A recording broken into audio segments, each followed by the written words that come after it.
Hi friends అందరికి ఈరోజు back boat neck, front normal neck shape blouse అండి ఎలా కట్ చేయాలో చూపిస్తానండి. Same as it is back ఎలా ఉందో సేమ్ అలాగే మార్కింగ్ గీసుకోవాలండి. మార్కింగ్ గీసేసుకున్న తర్వాత నెక్ ఎంత ఉందో ఒకసారి చూసుకోవాలండి.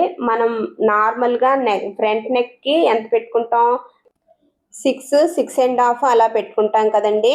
నేను 6.5 పెట్టుకున్నానండి నెక్కి. ఇప్పుడు నెక్ మనం 3 ఇంచీలే విత్ తీసుకోవాలండి. భుజం అనేది 4.5 వస్తుందండి. నెక్ షేప్ కూడా గీసేసుకుందామండి. రౌండ్ షేప్ కింద 3 ఇంచీలు తీసుకున్నాను. షోల్డర్ దగ్గర కూడా నేను 3 ఇంచీలే తీసుకున్నానండి. ఇప్పుడు ఉక్సులు పట్టి ఎంత ఉందో చూసుకొని తర్వాత మిడిల్ డాట్ దగ్గర పట్టుకొని భుజం దగ్గర మిడిల్ డాట్ దగ్గర పట్టుకొని ఎంత ఉందో చూసేసుకొని ఇగోండి ఇక్కడ భుజం దగ్గర 1.5 ఇంచ్ మనం లోతు తీసుకోవాలండి. 1.5 ఇంచ్ లోతు తీసుకుంటే మనకు చెంక దగ్గర అసలు ఉగ్గే రాదండి. మీకు చాలా బాగా వస్తుందండి. ఒకసారి మీరు ట్రై చేసి చూడండి ఫ్రెండ్స్ నా వీడియో కనుక నచ్చితే లైక్ చేయండి, షేర్ చేయండి, కామెంట్ పెట్టండి ఫ్రెండ్స్. కొత్తగా ఎవరైనా చూస్తే కనుక సబ్స్క్రైబ్ చేసుకోండి ఫ్రెండ్స్.